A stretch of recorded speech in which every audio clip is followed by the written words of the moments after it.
So I thought it was high time for a tour, and I waited until evening to do the tour of this part of the garden because this is when it just sort of glows.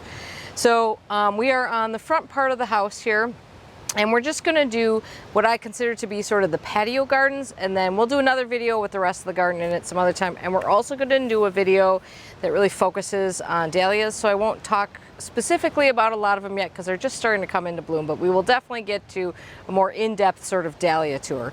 But I wanted to touch base on some of the things you guys have seen this year. So first up are the containers that we did, what I call the driveway containers. How creative. And these are the containers that used to have roses in them, and I planted pagoda dogwood in these, and then I put some lobelia and some licorice plant helichrysum in the bottom. I just want to show you the trees are doing fabulous. They look great. Still sort of in love with the change. That was a great change to make. And then I've got a few other pots sort of clustered around the base here. I've got some Spanish lavender, some eucomis, and some mangave.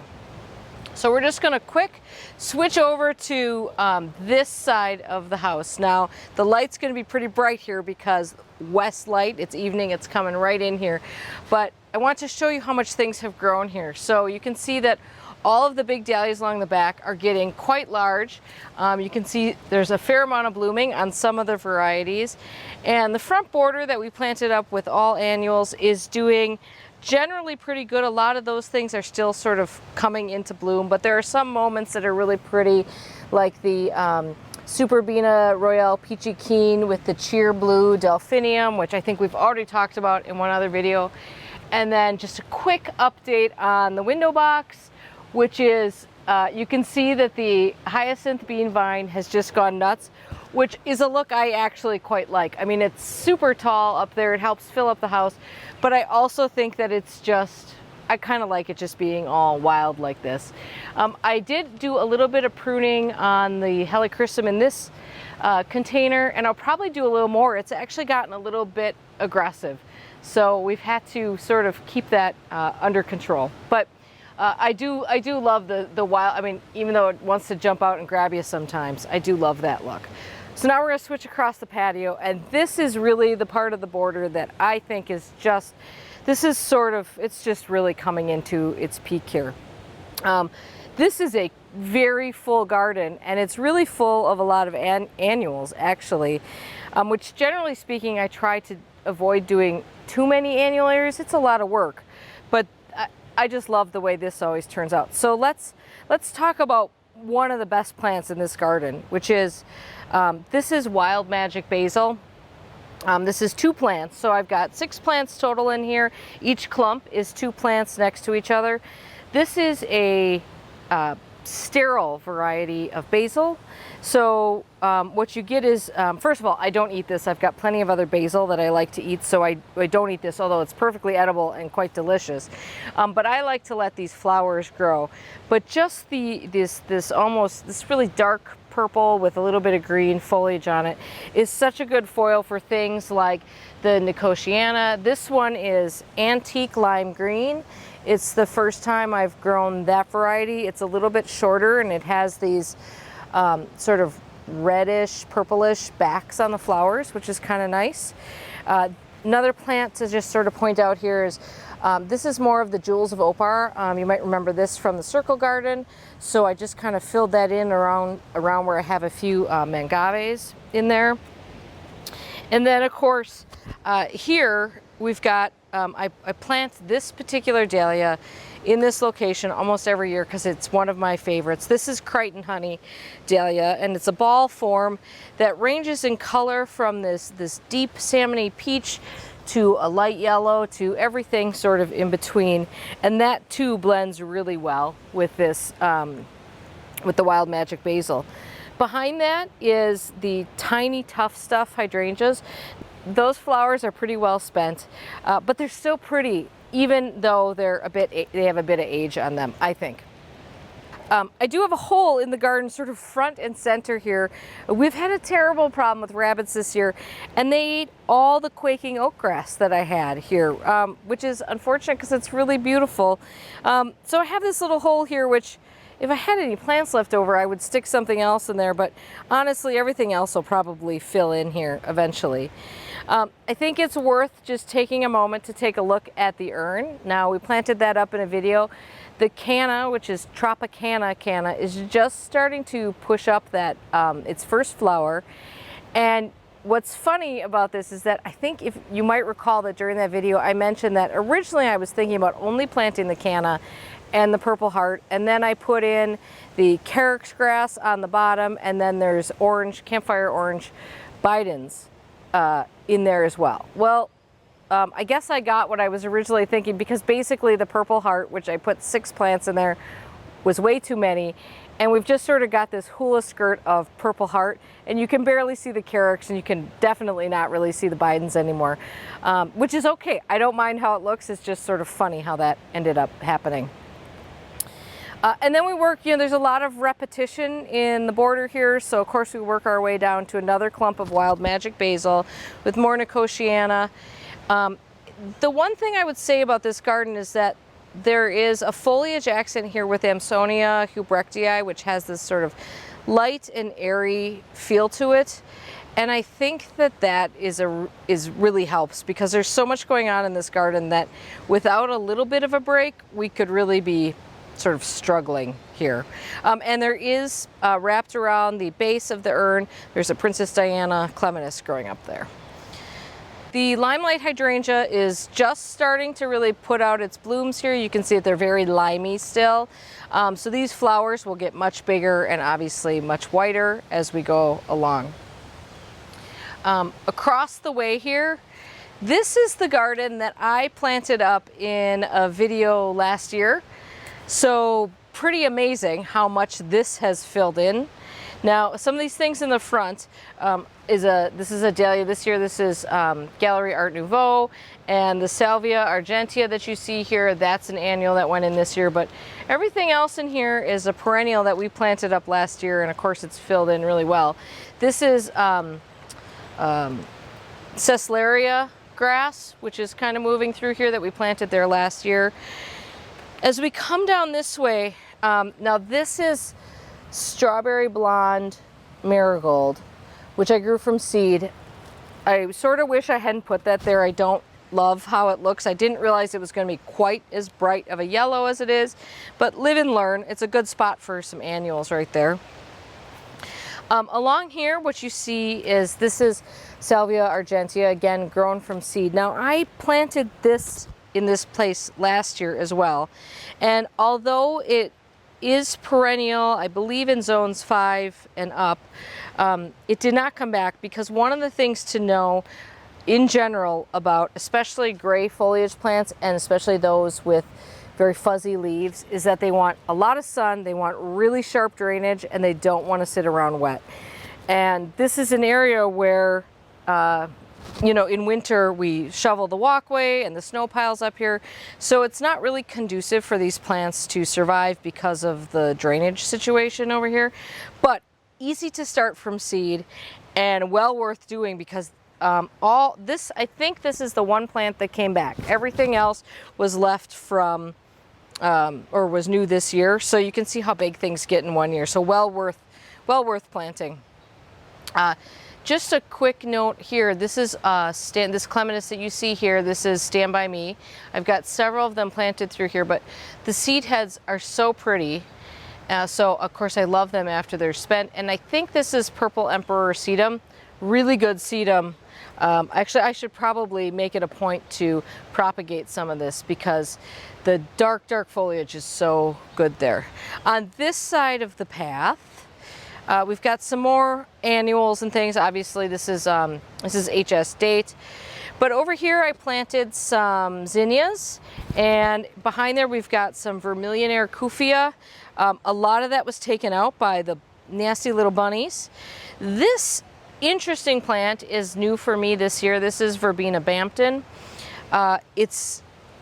It's not exactly what I thought it was going to look like, but I really like how it looks.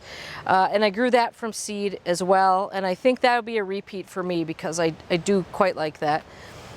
Then we move down on this side of the path. We've got you know, sort of, there's a little bit of a mishmash in here, some dahlias in here, some sweet peas that again got eaten by rabbits. Back here, I've got a staghorn. This is Tiger Eyes staghorn sumac growing in a pot. And I grow that just for that great foliage contrast back there. I just like that chartreuse green in that spot.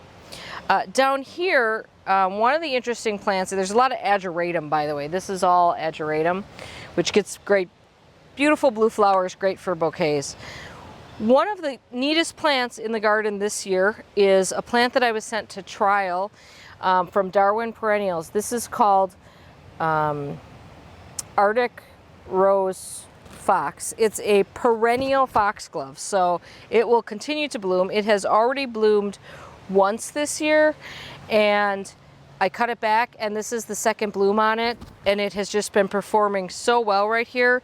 I would love to add more of those next year because really a wonderfully performing plant, and I really look forward to seeing how it does over winter. As we come down the path some more, I've got my, you know, some poppy seeds waiting to be saved here if I want to save those, but I love the seed pods. I think those are beautiful. This is a blue globe spruce. People ask me all the time, there's another one behind me over here. People ask me all the time what this shrub is. Blue globe spruce, been here for a long time. Actually takes fairly well to pruning because it got a little bit too big and I had to prune it. And they are sort of as big as I want them to get here, so I will have to stay on that a little bit.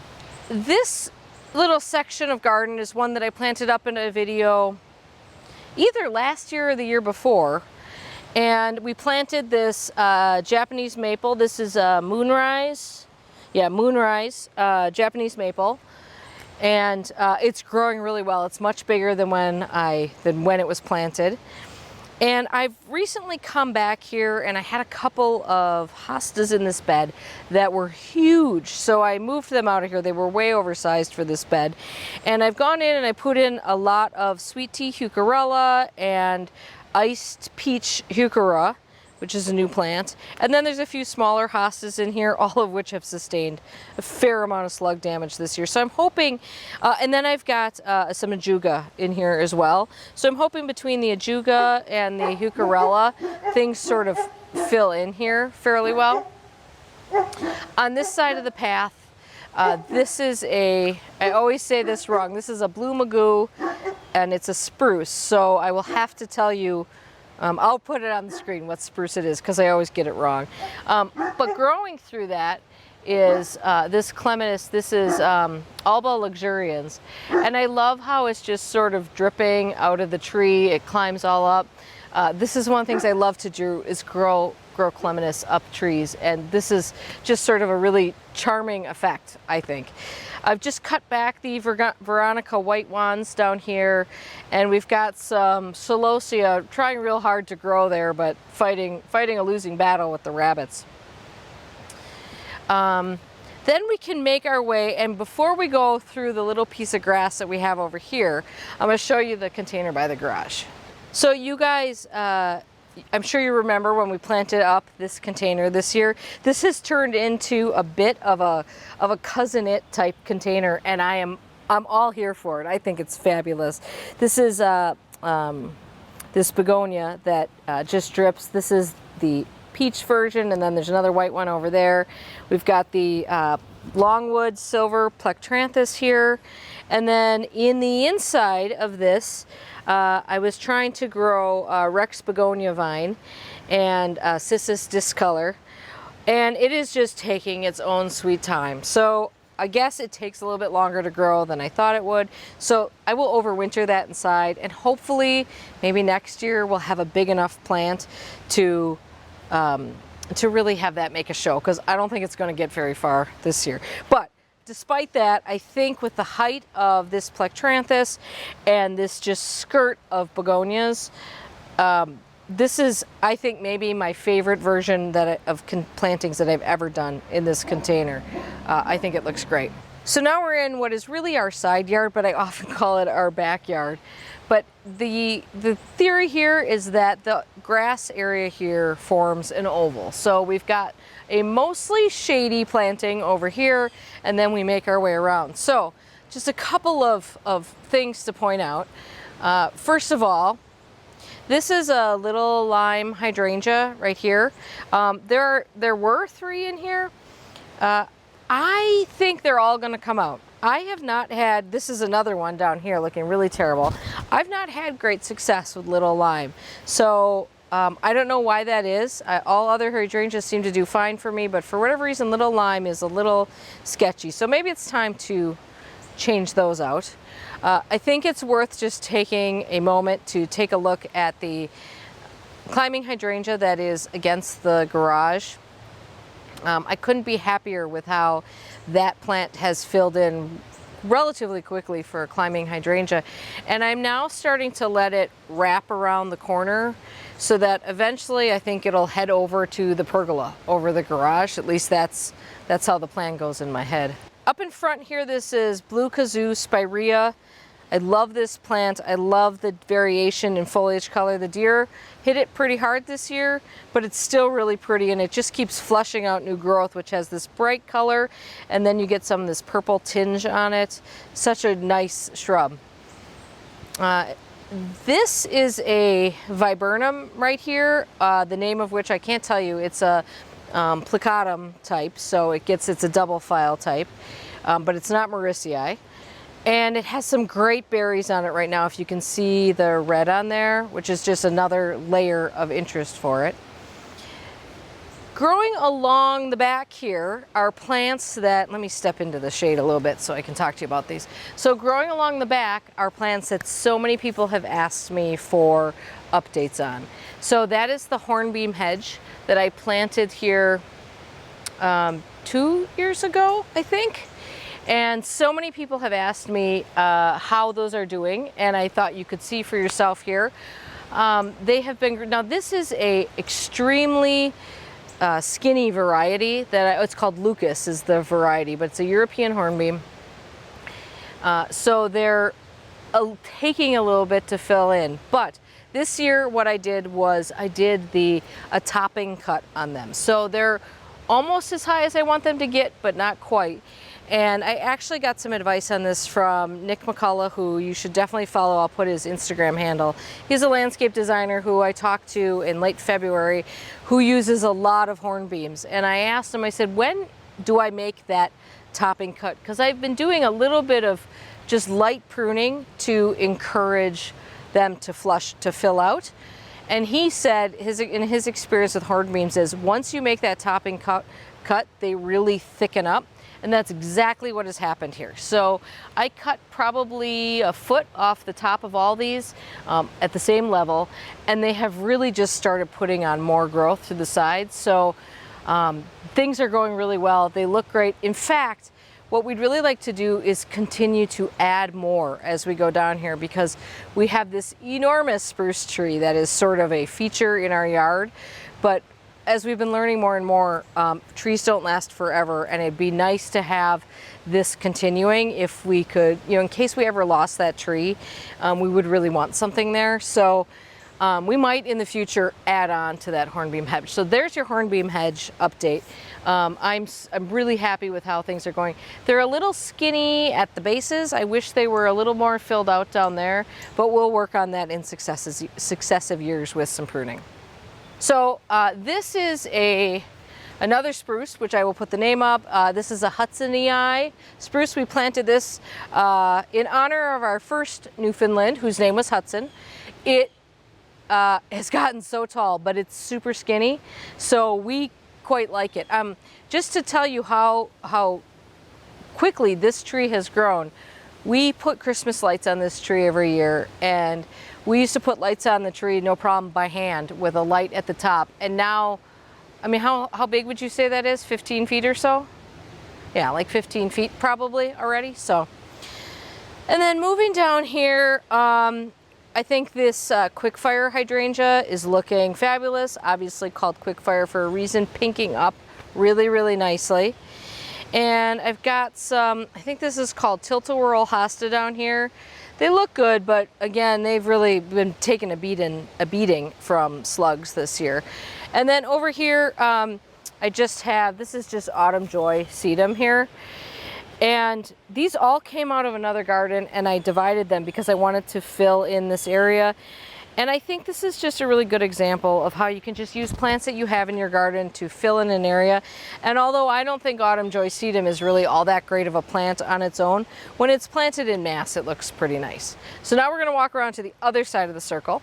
So flanking this staircase off our patio are two incredible hydrangeas, which are just really starting to come into their own now. They are a little floppy because we've had a lot of rain, but I mean, I think you can get a feel for, this is probably an average size bloom, not a huge one, but I think you can get a feel for the size of the flowers you can expect off of Incredible. And there's another one here, and they are, you know, it's supposed to have extra stiff stems, but it does flop a little. I don't mind that. Here's a really big flower right here. That's the size of one of the flowers there.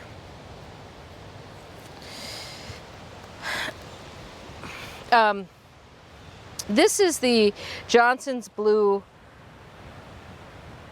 geranium that I showed you in another video that was everywhere. Well, I cut it all back and it's all reflushed with fresh foliage. We might get another bloom out of it, but either way, the foliage looks nice now that it's all contained. Up here this is Millennium Allium, and it's almost fully open right now. I would say you should find alliums like this. Serendipity is another one, which is a sport of Millennium. And there's another one that I grow called Summer Beauty. I'm growing Serendipity for the first time this year, so I'll let you know which one I like the best. But between Millennium and Summer Beauty, I like Millennium better. But look at how great it looks just mass planted in there. Easy to divide, super easy care. Great for pollinators. You can see there's bees all over it. Just an excellent plant that I think people should think about adding to their gardens. Got some Dahlias in here, Verbena bonariensis. Really a lot of Dahlias right here. And I also worked in some Distant Memories Colocasia here. And when you're looking up here, you can kind of see the backside of the patio garden. Just a quick note, we planted this willow tree last year. This is, I'll have to put the name on the screen for you because I can't remember, but I like how I do prune it to try to keep it from going too crazy, but I do sort of like that loose feel in there. And then on the back side of this little part of the garden, I've got a few little heucherellas and things growing, but I'm working on developing a little bit of a better perennial scheme for this area. I'd like to stick with perennials, at least for this bed. This is a really interesting Nicotiana right here that I just want to talk about. As you guys know, I love Nicotianas, and last year I saved seed from Nicotiana Langsdorffii, but as you know, I also grow Nicotiana Alata Lime Green. Well, these are some of the seeds I saved, and this is most definitely a cross between Nicotiana Alata Lime Green and Nicotiana Langsdorffii. It's got the bright green color of the Langsdorffii. It's got sort of a flower that's halfway between the size of the two, but the nodding shape. Frankly, I think I like this better than either one, but it's not going to be stable. I will save seeds from it, but it won't be stable, so we don't know what we would get the next year. But it was fun to play around with saving seeds from that, and it's just a nice size and a good behaving plant. Now, before we wrap up, I'm going to walk you around the back side of the patio garden because I almost never show you that area. Just a pause here as we go by. So this is our really big serviceberry. This is, I think, a species. We got this ages ago before serviceberries really were as popular as they are now. The bad news is that it has cedar apple rust. And unfortunately it has it. There's not much you can do about it, so we're just going to try to keep this tree as healthy as we can. But what we do have is, again, a clematis growing up it, and you can see in this case it's Graveti Beauty, and you can see one of its there's some of it's just growing everywhere, but there's some of it blooming right now, and it's this gorgeous, deep sort of Merlot color. That is a great clematis, by the way. This is growing underneath this tree in a fair amount of shade, and it does well. So once again, this is a great way to get more color out of your trees and shrubs by using them to support a clematis, and then you get another set of blooms, even if they don't necessarily belong to that. Going along this little retaining wall here, these are, I think, Blue Angel hostas. I planted them a long time ago, so I don't quite remember. But it fills in this area really well, and I used to grow like begonias and things underneath them, but I just kind of like the simplicity of just the big hostas here. And then it's pretty simple on this side of the garden, because really you only really see this when you're coming down the driveway. Hi. You only really see this when you're coming down the driveway. So we've just got a row of lady's mantle here. We've got some purple coneflower, some rudbeckia here, and then this is Little Joe pieweed, which is really just like a pollinator paradise, and those are just starting to get going now. This is another double file viburnum with some great berries on it. The birds have been just all over these, but the color is really pretty, and you can see the back of the urn right now, where you actually still can see a little bit of the orange bidens sticking out. And then here we've got a purple smoke bush that is suffering from something. So I don't know what the future for this shrub is here, if it's destined to stay here or not. This is the Summer Beauty Allium that I had mentioned. It's already sort of spent. Its flowers are ahead of Millennium, but they're much taller and floppier and a paler pink. So I definitely prefer that. We've got another sedum here. This one I think is called Neon. This is a plant I just want to quickly point out. Now it's been cut back, but this is Thalictrum. And even though I've cut it back, this is the spent flowers here. One I didn't get to cut back. It's got great foliage that just lasts all year. So now we're just right back where we started, but I hope you enjoyed this tour. And I think you can see why we like to just hang out and sit on our patio and enjoy the garden, which we do more this time of year. So I hope you are enjoying your garden. Let me know if you have questions about anything you saw in the tour, and stay tuned because there are more tours to come. See ya.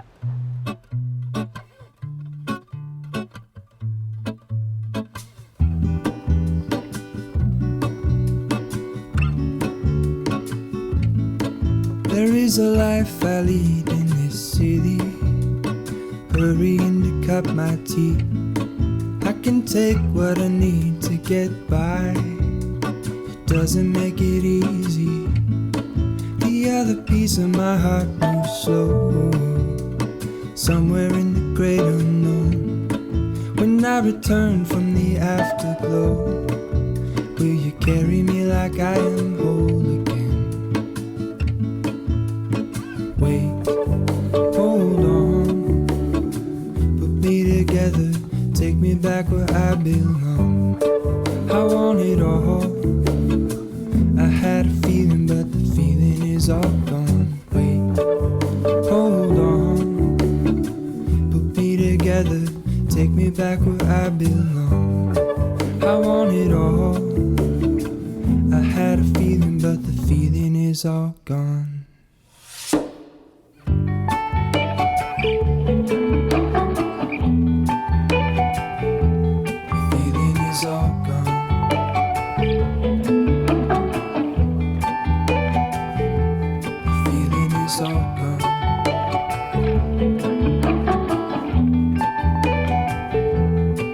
If I could take you back to my youth and show you what I wish I knew, my will is strong with a place to lean.